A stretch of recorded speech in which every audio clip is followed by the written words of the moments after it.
하나님 말씀 시편 70편 1절에서 5절까지 같이 읽겠습니다. 하나님이여 나를 건지소서, 여호와여 속히 나를 도우소서. 나의 영혼을 찾는 자들이 수치와 무한을 당하게 하시며 나의 상함을 기뻐하는 자들이 뒤로 물러가 수모를 당하게 하소서. 아하 아하 하는 자들이 자기 수치로 말미암아 뒤로 물러가게 하소서.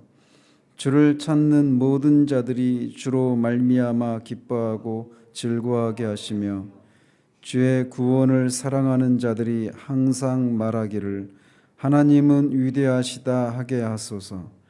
나는 가난하고 궁핍하오니 하나님이여 속히 내게 임하소서.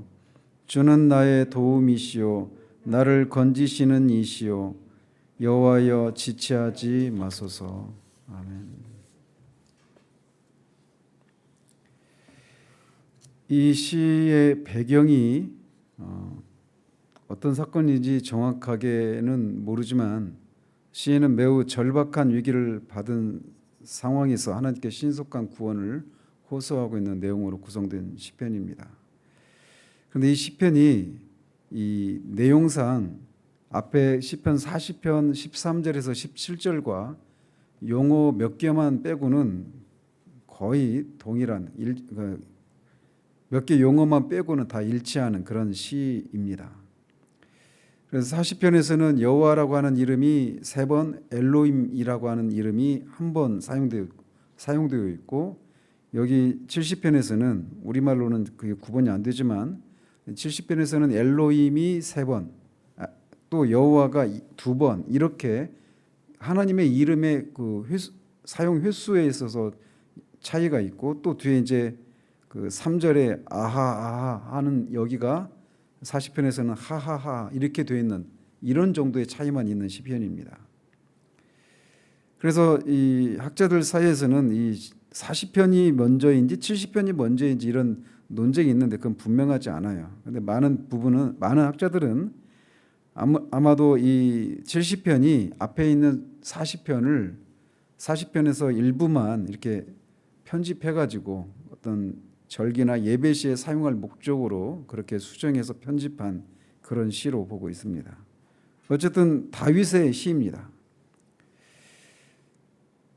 그래서 이 시가 일종의 비탄시인데, 비탄시는 기본적으로 먼저는 자신이 처한 그런 위기와 환난을 인해서 겪는 고통을 하나님 앞에 호소하는 그런 내용이 앞에 배치를 하고, 그런 상황에서 하나님께 악인은 심판해 주시고 의인은 구원해 주시기를 이렇게 호소하는 내용이 중간에 있고, 마지막에는 아직 그것이 성취되지 않았음에도 불구하고 미리 성취된 것으로 믿고 선취적인 믿음으로 하나님을 찬양하는 이런 것이 비탄시의 일반적인 구성인데, 이 시편은 보시다시피 그냥 그 자신의 상황을 하나님 앞에 호소하면서 바로 곧장 구원을 호소하고 있는 이런 면에서 다른 일반적인 비탄시와는 약간 다른 그런 비탄시라고 할 수 있습니다.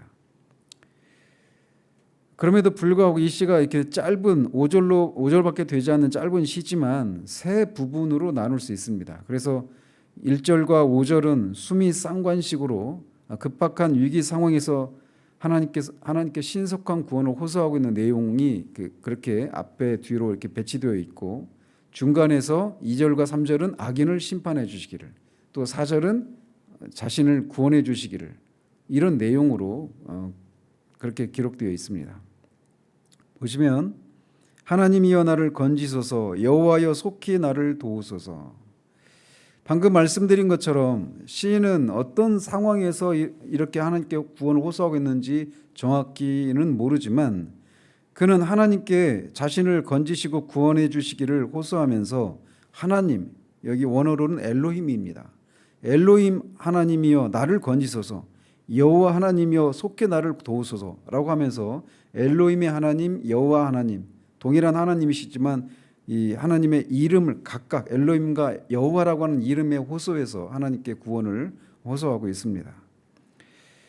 원어로 하나님이 엘로힘의 하나님이라고 할 때 그 엘로힘은 천지를 창조하시고 창조한 세상을 섭리하시고 심판하시고 또 약속을 보증하시는 그런 하나님으로 계시해 주실 때 엘로힘이라고 하는 이름을 사용하십니다. 그래서 창세기에는 주로 엘로힘의 하나님으로 나타납니다. 그래서 천지를 창조하시고 그분이 세상을 심판하시는 노아의 홍수를 통해서도 그렇게 심판하시고 아브라함에게 나타나셔서 너로 인해서 많은 민족을 이루는 너를 통해서 모든 민족이 구원을 받게 하는 그런 후손을 그런 씨를 주시겠다. 그리고 너희 그거를 통해서 많은 큰 민족을 이루게 해주시겠다라고 하는 그런 약속을 보증해 주시는 그런 하나님으로 나타나십니다. 그래서 엘로힘의 하나님 어떤 하나님이신가를 보려면 창세기를 보면 엘로힘의 하나님이 어떤 분이신가를 우리가 생생하게 알 수 있습니다. 또 여호와 하나님은 어떤 분인가라고 알려면 출애굽기를 보시면 돼요.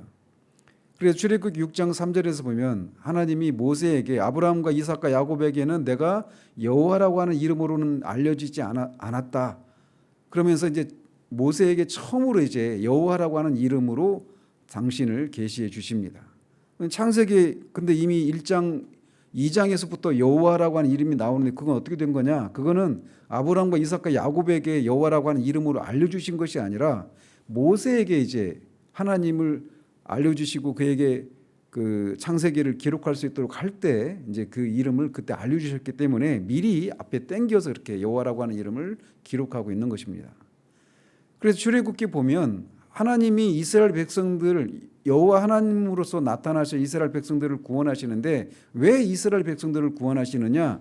아브라함과 이삭과 야곱에게 하신 약속을 성취하시기 위해서 그렇게 출애굽 과정에서 그렇게 개입하셔서 그들을 해방시켜 주시는 거예요. 그래서 지금 다윗은 그렇게 엘로힘의 하나님, 그래서 천지를 창조하시고 심판하시고 구원하시고 약속을 보증하실 수 있는 그런 힘과 권능을 가지신 전능하신 하나님께 구원을 호소하고 있고 그 전능하신 하나님이 약속을 성취하시는 하나님이시기 때문에 반드시 그 약속을 이루실 하나님이심을 믿고 여호와 하나님께 자신의 구원을 호소하고 있는 것입니다. 한번 생각해 보십시오. 만약 하나님이 여호와 하나님이시기만 하다라면 그분은 이 자신이 약속한 것을 성취할 수 있는 힘이 없는 하나님이 되고 맙니다. 약속은 하실 수 있고 또 약속을 반드시 지키시겠다고 하시지만 그것을 약속을 지키실 수 있는 힘이 없다면 그래서 원수들을 심판하시고 당신의 백성들을 구원하실 수 있는 능력이 없는 하나님이시라면 그분은 우리의 구원자가 되시지 못합니다. 또 반대로 하나님이 그런 능력은 있는데 약속한 것을 지키지 않는 하나님이시라면 그 역시 우리에게 구원의 하나님이 되실 수가 없어요. 그런데 하나님은 엘로힘의 하나님이실 뿐만 아니라 여호와 하나님이십니다. 다윗은 바로 그 하나님께 자신의 상황 가운데서 속히 구원해 주실 것을 호소하고 있는 거예요. 이 아침에도 우리가 하나님 앞에 기도할 때 이것을 기억해야 합니다. 우리가 기도하는 우리의 기도를 들으신 하나님이 어떤 분이신가?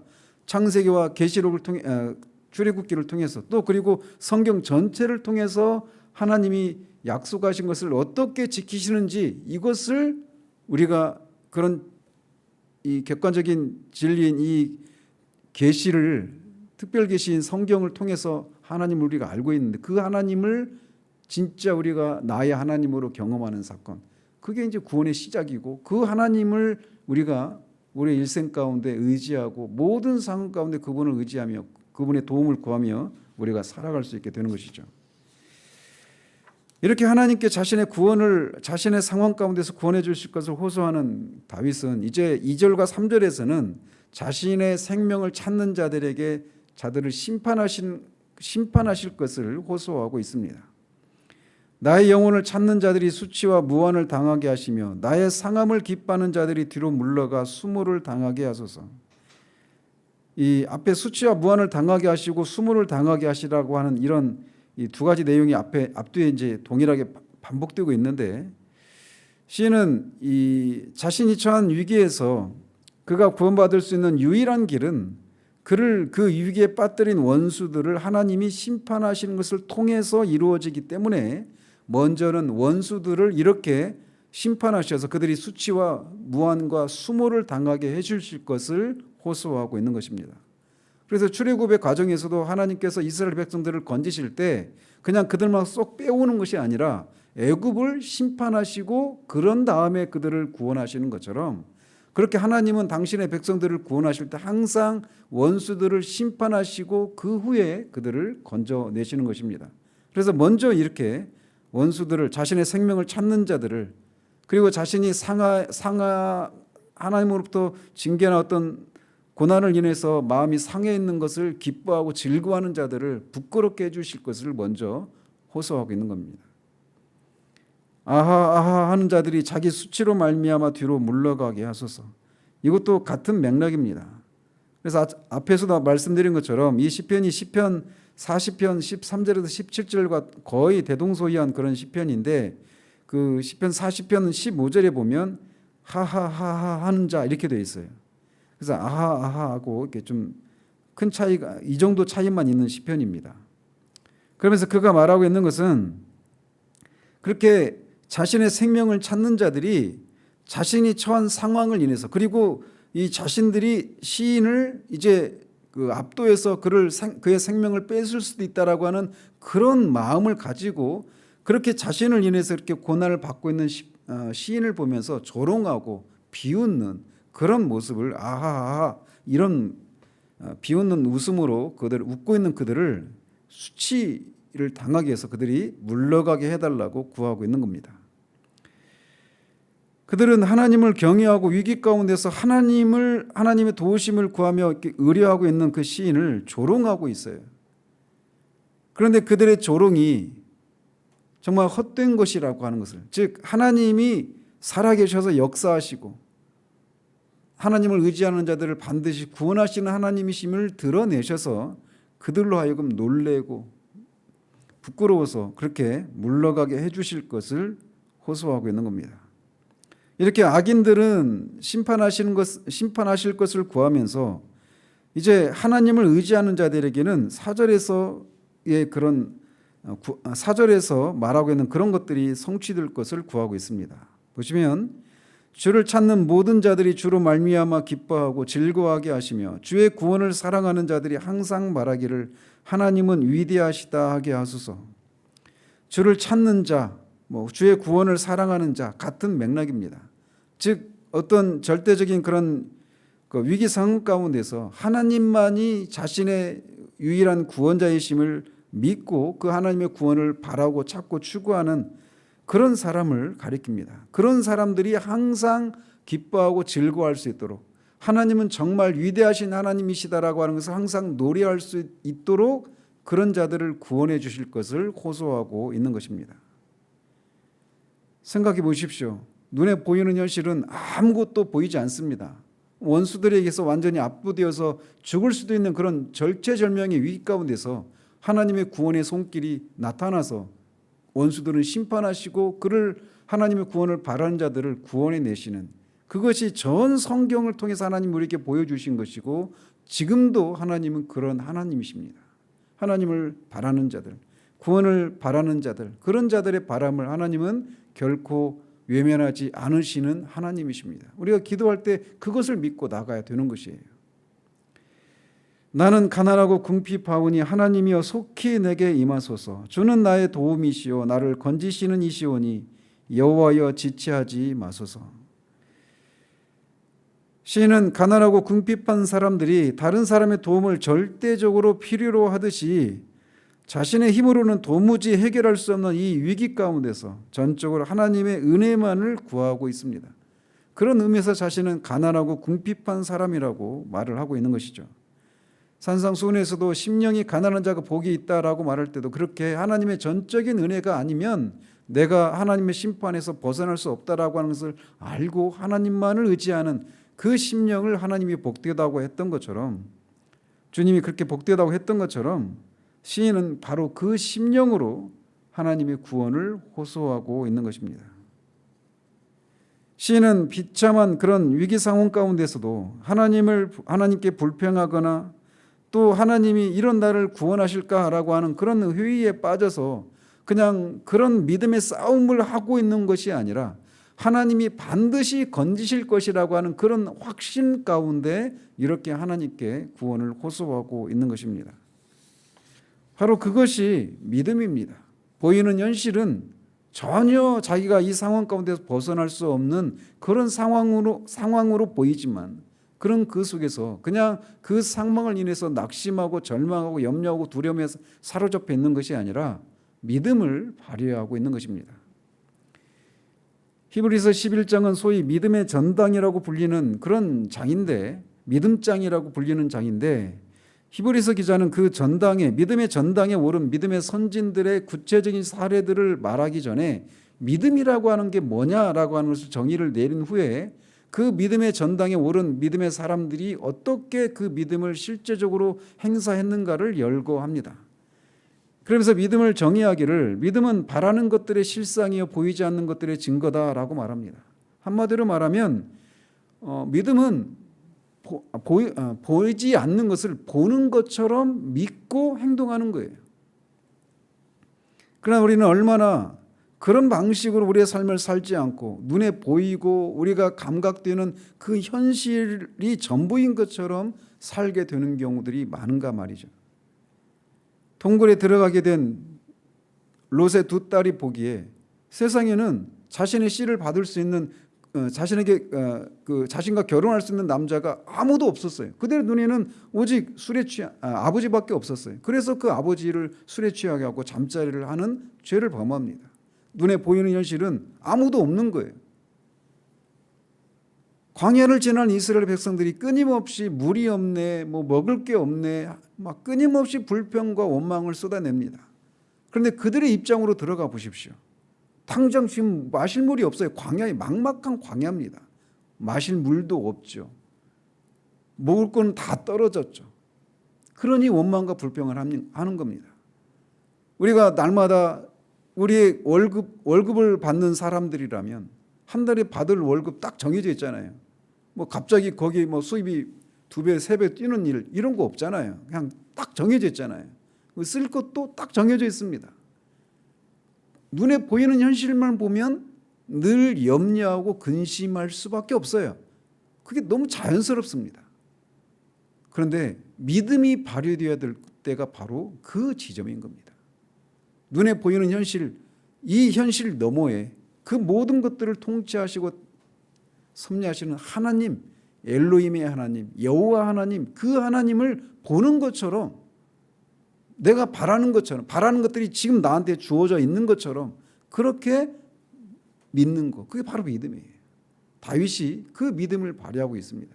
그래서 그도 히브리서 11장에 한켠에 그의 이름이 기록되어 있는 겁니다. 마찬가지로 오늘 우리가 기도할 때에도 또 우리의 삶을 살아가면서 끊임없이 우리가 눈에 보이는 현실, 그 눈에 보이는 현실, 그 현실에 하나님이 능히 구원의 손길을 집어넣으셔서 우리의 삶에 개입하시고 도우시고 능히 구하실 수 있는 그런 하나님이심을 믿고 우리가 기도해야 할 것입니다. 그래서 히브리서 기자는 믿음이 없이는 하나님을 기쁘시게 하지 못하나니 하나님께 나아간 자는 반드시 그를 찾는 자들에게 상 주시는 이심을 믿고 나아가야 한다라고 말을 하고 있는 것입니다.